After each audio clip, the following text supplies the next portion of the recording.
Let's hear the question from this very low-rated anchor at CB. Thank you, President. Do you plan to ask President Bukele to help return the man who your administration says was mistakenly deported? The man who was mistakenly deported to El Salvador? Well, let me ask Pam, would you answer that question? Sure, President. First and foremost, he was illegally in our country. He had been illegally in our country. And in 2019, two courts, an immigration court and an appellate immigration court, ruled that he was a member of MS-13 and he was illegally in our country. Right now, it was additional paperwork had needed to be done. That's up to El Salvador if they want to return him. That's not up to us. The Supreme Court ruled, President, that if, as El Salvador wants to return him, this is international matters, foreign affairs, if they wanted to return him, we would facilitate it, meaning provide a plane. So will you return him, President? And you are doing a great job. Thank you. Stephen Miller, wait a minute. Can you just also respond to that question? Because, you know, it's asked by CNN, and they always ask it with a slant, because they're totally slanted because they don't know what's happening. That's why nobody's watching them. But would you answer that question also, please? Yes, gladly. So, as Pam mentioned, there's an illegal alien from El Salvador. So, with respect to you, he's a citizen of El Salvador. So, it's very arrogant even for American media to suggest that we would even tell El Salvador how to handle their own citizens as a starting point. As two immigration courts found that he was a member of MS-13. When President Trump declared MS-13 to be a foreign terrorist organization, that meant that he was no longer eligible under federal law, which I'm sure you know, you're very familiar with the INA, that he was no longer eligible for any form of immigration relief in the United States. So he had a deportation order that was valid, which meant that under our law, he's not even allowed to be present in the United States and had to be returned because of the foreign terrorist designation. This issue was then, by a district court judge, completely inverted, and a district court judge tried to tell the administration that they had to kidnap a citizen of El Salvador and fly him back here. That issue was raised to the Supreme Court, and the Supreme Court said the district court order was unlawful, and its main components were reversed 9-0 unanimously, stating clearly that neither Secretary of State nor the President could be compelled by anybody to forcibly retrieve a citizen of El Salvador from El Salvador, who again is a member of MS-13, which, as I'm sure you understand, rapes little girls, murders women, murders children, is engaged in the most barbaric activities in the world, and I can promise you if he was your neighbor, you would move right away. So you don't plan But to the ask for Supreme any Court is help to get him asking back? to. And that- what was the ruling in the Supreme Court, Steve? Was it 9-0?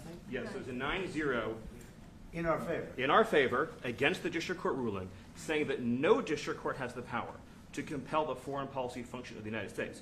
As Pam said, the ruling solely stated that if this individual, at El Salvador's sole discretion, was sent back to our country, that we could deport him a second time. Well, No version of this legally ends up with him ever living here because he is a citizen of El Salvador. That is the president of El Salvador. Your questions about it, per the court, can only be directed to him. I asked ¿Usted lo President liberaría, Bukele, Presidente what is Bukele? can President Bukele weigh in on this? Do you plan to return him? Well, I'm suppose you're not suggesting that I smuggle a terrorist into the United States, right? It's I mean, always CNN. how can I smuggle? How can I return him to the United States? Like, I smuggle him into the United States, or what do I do? Of course, I'm not going to do it. It's like, I mean, the question is preposterous. How can I smuggle a terrorist into the United States? I don't have the power to return him to the United States. But you can release him inside El Salvador. Yeah, but I'm not releasing. I mean, we're not very fond of releasing terrorists into our country. I mean, we just turned the murder capital of the world into the safest country of the Western Hemisphere, and you want us to go back into releasing criminals so we can go back to being the murder capital of the world? No, that's not going to happen. Well, they'd love to have a criminal, released into I mean, there's a fascination. They would love it. Yeah. They're sick. These are sick people. Marco, do you have something to say about that? Yeah, I mean, Stephen outlined it. I don't understand what the confusion is.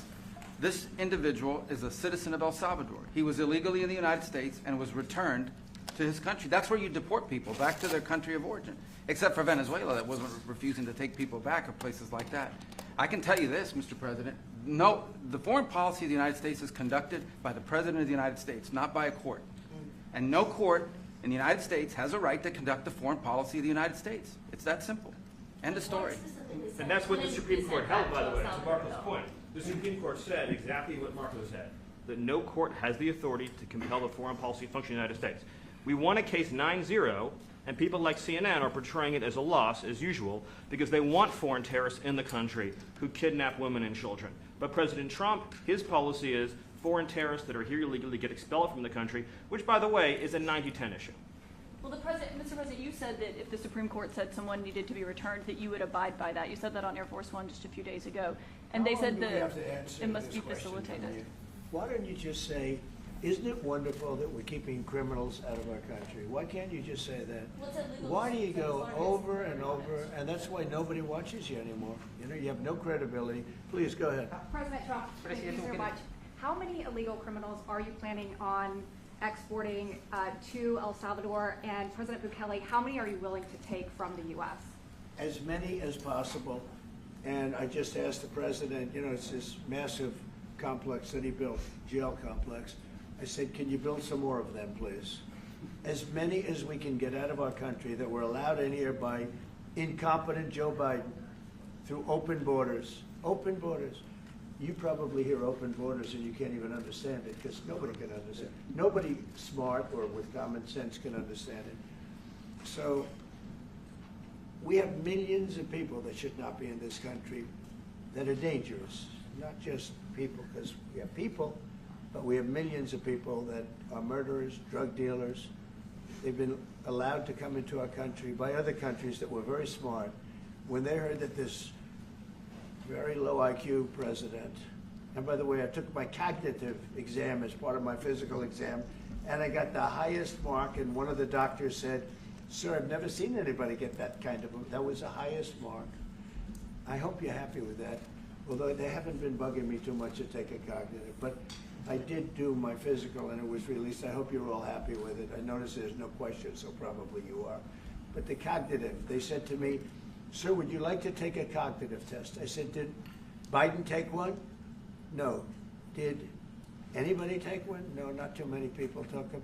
I said, what about Obama? Did he take one? No, he didn't take one either. I said, let me be the only one to take one. But I've actually taken them 3 times already. I like taking them because they're not too tough for me to take. But we had a great physical exam, so I know you're going to ask that. And the doctors who are total professionals, Walter Reed Medical Center, they're great people. And I visited a soldier that was badly wounded, incredible soldier, lost his leg, and spent a lot of time with him. I mean, great with his mother, and it was really a very great thing. They do a phenomenal job. I just want to say, Walter Reed, I was there for, 5-6 hours. You were there with me. But I took a full physical, and it came out perfecto, so that's good. That means you've got me for a little longer.